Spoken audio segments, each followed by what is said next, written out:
What is up, everyone? Welcome back, and in today's video we'll be talking about why Resident Evil 9 will be the end of the Resident Evil series. But to start, part 2 of the Resident Evil 2 review will not be coming out. Sorry, the script was almost identical to the first one, so. But now let's talk about why Resident Evil 9 is the end of the Resident Evil games. So to start, let's look at how many copies each game sold. Resident Evil 1 sold about 4 million copies by December of 1996, coming out in March 1996, which is now a pretty good game in the Resident Evil community's eyes. So then Resident Evil came out, selling 6 million, and it came out in 1998 in January. And it sold more than Resident Evil 1. So far, Capcom's made about over $20 million off of all these games, maybe even more, probably more.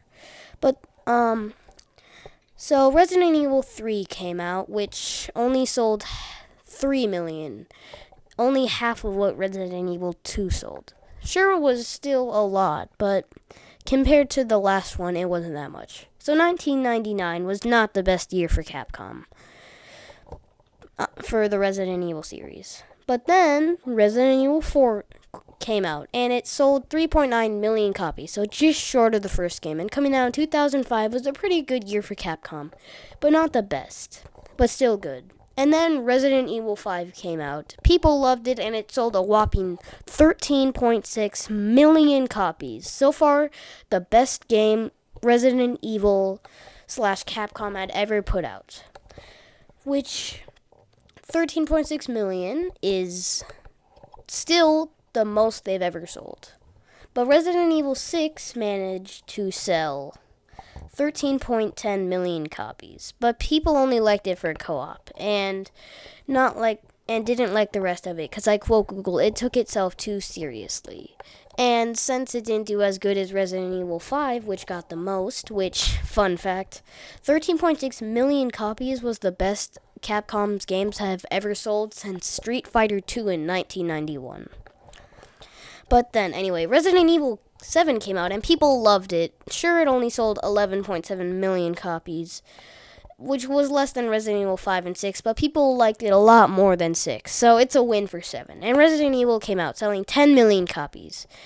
Sure, it was yet again smaller than the last one, but people loved it just as much as they loved Resident Evil 7. And then that's when we started to notice a pattern. You noticed that as it went on, the game slowly sold less, peaking at Resident Evil 5 at 13.6 million copies. But let's see if the remakes are doing anything good, like they sold more. So Resident Evil 2 sold 13.9 million copies, only 1 million less than Resident Evil 5. And then Resident Evil 3, the remake, came out, and it sold 8.4 million copies, 6.2 million away from Resident Evil 5. So far, it looks like the Resident Evil games really did peak at Resident Evil 5.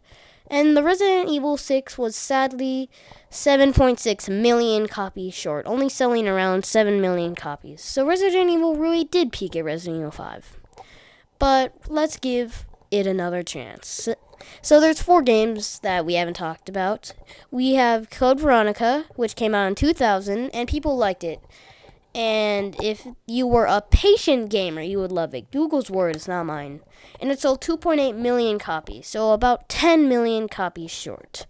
But the second one, oh wait, I thought that was real, but apparently there's not a sequel. So then there's Resident Evil 0, a game I completely forgot to talk about, and it sold 4 million copies, 9.6 million copies off.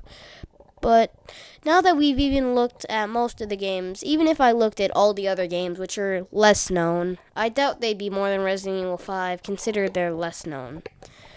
So Resident Evil 9 might actually be the end of Resident Evil.